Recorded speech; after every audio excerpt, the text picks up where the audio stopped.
माननीय प्रधानमंत्री जी को शॉल तथा स्मृति चिन्ह प्रदान कर उनका अभिनंदन करें।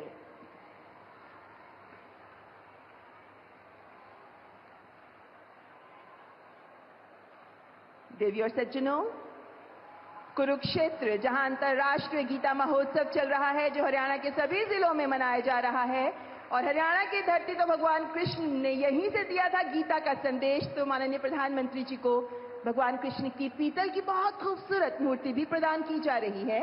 और साथ ही माननीय प्रधानमंत्री जी के लिए एक विशेष कलाकृति पराली से बनी माननीय प्रधानमंत्री जी की तस्वीर, जो पराली के सदुपयोग का उदाहरण है, यानी पराली बन सकती है किसानों की आय का साधन, इसी का उदाहरण है ये कलाकृति।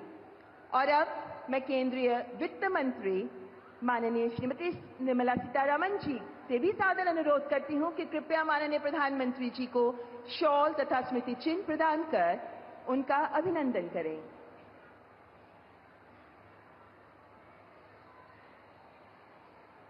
शॉल के साथ साथ एलआईसी की ओर से दिया जा रहा है ये स्मृति चिन्ह, क्योंकि एलआईसी का ध्येय वाक्य ही है जो गीता से लिया गया है, यानी योगक्षेमम वहाम्यम, यानी आपका कल्याण हमारी जिम्मेदारी है, जिससे जुड़ी है ये कलाकृति। बहुत बहुत धन्यवाद माननीय मंत्री जी।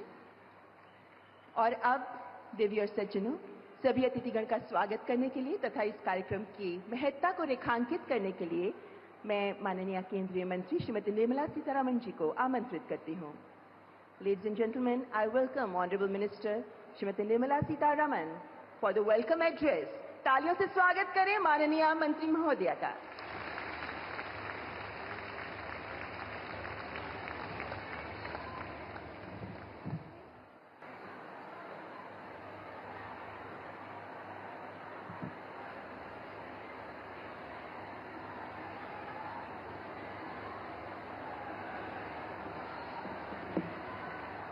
महाराणा प्रताप बागवानी विश्वविद्यालय के मुख्य परिसर का शिलान्यास करें।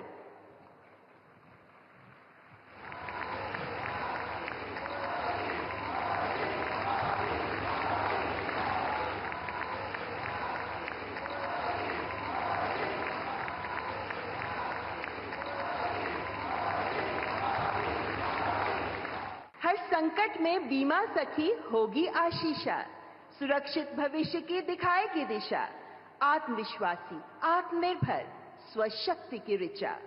देश की महिलाओं के जीवन में क्रांतिकारी बदलाव लाने के लिए उन्हें स्वावलंबन की ताकत के साथ सम्मान का जीवन जीने की राह दिखाने वाली योजना है एलआईसी की बीमा सखी महिला करियर एजेंट योजना।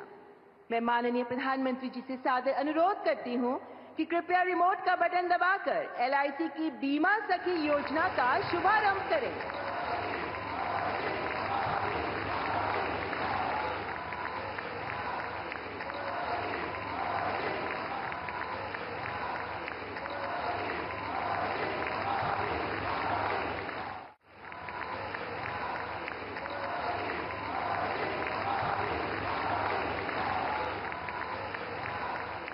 माननीय प्रधानमंत्री जी, महिलाओं के सशक्तिकरण में एक नए युग का आह्वान है एलआईसी की बीमा सखी योजना। वित्तीय समावेशन और वित्तीय साक्षरता के माध्यम से सामाजिक आर्थिक परिवर्तन की अग्रदूत बनेंगी ये बीमा सखियां। अगले 3 वर्षों में 2 लाख से अधिक बीमा सखियों को नामांकित करने का लक्ष्य है और आज की तारीख में 25,000 महिलाएं तैयार हैं बीमा सखी बनने के लिए। इनमें से कुछ बीमा सखियों को नियुक्ति प्रमाण पत्र प्रदान करने के लिए मैं माननीय प्रधानमंत्री जी से आदरपूर्वक निवेदन करती हूं। सबसे पहले मंच पर ये नियुक्ति पत्र प्राप्त करने के लिए आ रही हैं अनीता। आप बेंगलुरु से हैं, 10वीं पास हैं और बीमा सखी बनकर अपना करियर बनाना चाहती हैं।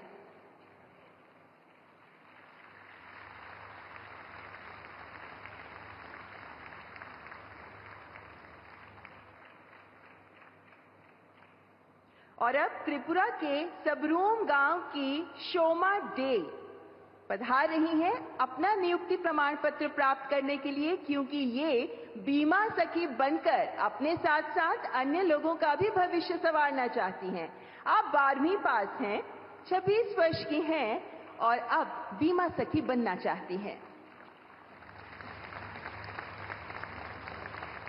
पानीपत की राखी त्यागी, आप 12वीं पास हैं और आप 36 वर्ष की हैं। 12वीं पास के बाद अब आप बीमा सखी का प्रशिक्षण लेकर बीमा सखी बनकर ही अपना और अन्य लोगों का भविष्य संवारना चाहती हैं। अपने सुविधानुसार काम जो कर सकती हैं आप, जब कहीं भी कभी भी बीमा एजेंट के तौर पर काम करते हुए। और अब सायदा मंच पर पधारते हुए गांव नंगोला अमीपुर, ब्लॉक भोजपुर, गाजियाबाद से हैं आप ग्रेजुएट हैं, 33 वर्ष की हैं और अब आप बीमा सखी बनना चाहती हैं। 3 साल तक प्रति माह भत्ता मिलेगा, जिसके बाद आप अपने बल पर आत्मनिर्भर बन पाएंगी। संगीता कुमारी, हिमाचल प्रदेश के किन्नौर से हैं आप। 12वीं पास हैं आप और आप 26 वर्ष की हैं। तो देश के कोने कोने से महिलाएं आगे आ रही हैं बीमा सखी बनने के लिए। आपका बहुत बहुत धन्यवाद माननीय प्रधानमंत्री जी। Subscribe to Midday India. Get direct notifications on all our videos by clicking on the bell icon.